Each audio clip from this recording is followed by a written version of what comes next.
Now a man of the tribe of Levi married a Levite woman, and she became pregnant and gave birth to a son. When she saw that he was a fine child, she hid him for 3 months. But when she could hide him no longer, she got a papyrus basket for him and coated it with tar and pitch. Then she placed the child in it and put it among the reeds along the bank of the Nile. His sister stood at a distance to see what would happen to him.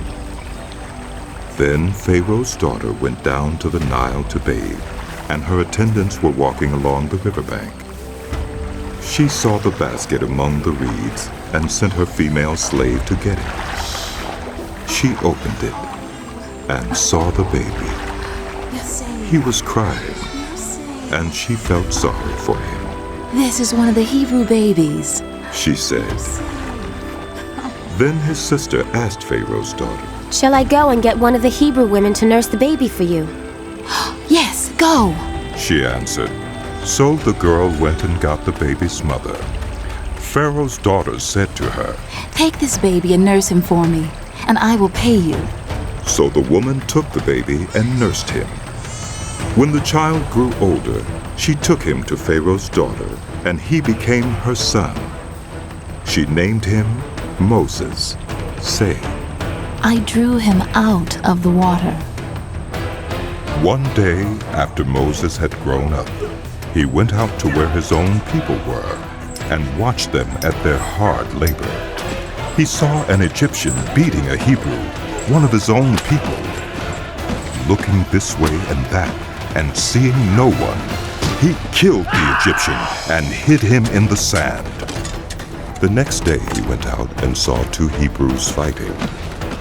He asked the one in the wrong, "Why are you hitting your fellow Hebrew?" The man said, "Who made you ruler and judge over us?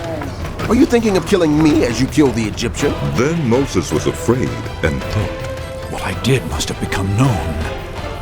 when Pharaoh heard of this, he tried to kill Moses. But Moses fled from Pharaoh and went to live in Midian, where he sat down by a well. Now a priest of Midian had 7 daughters, and they came to draw water and fill the troughs to water their father's flock. Some shepherds came along and drove them away. But Moses got up and came to their rescue and watered their flock.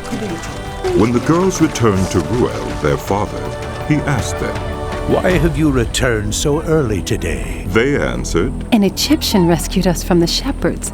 He even drew water for us and watered the flock." "And where is he?" Reuel asked his daughters. "Why did you leave him? Invite him to have something to eat." Moses agreed to stay with the man who gave his daughter stay. Zipporah to Moses in marriage.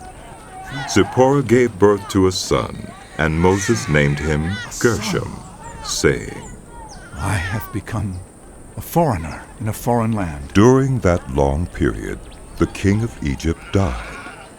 The Israelites groaned in their slavery and cried out, and their cry for help because of their slavery went up to God. God heard their groaning, and he remembered his covenant with Abraham, with Isaac, and with Jacob. So God looked on the Israelites and was concerned about them.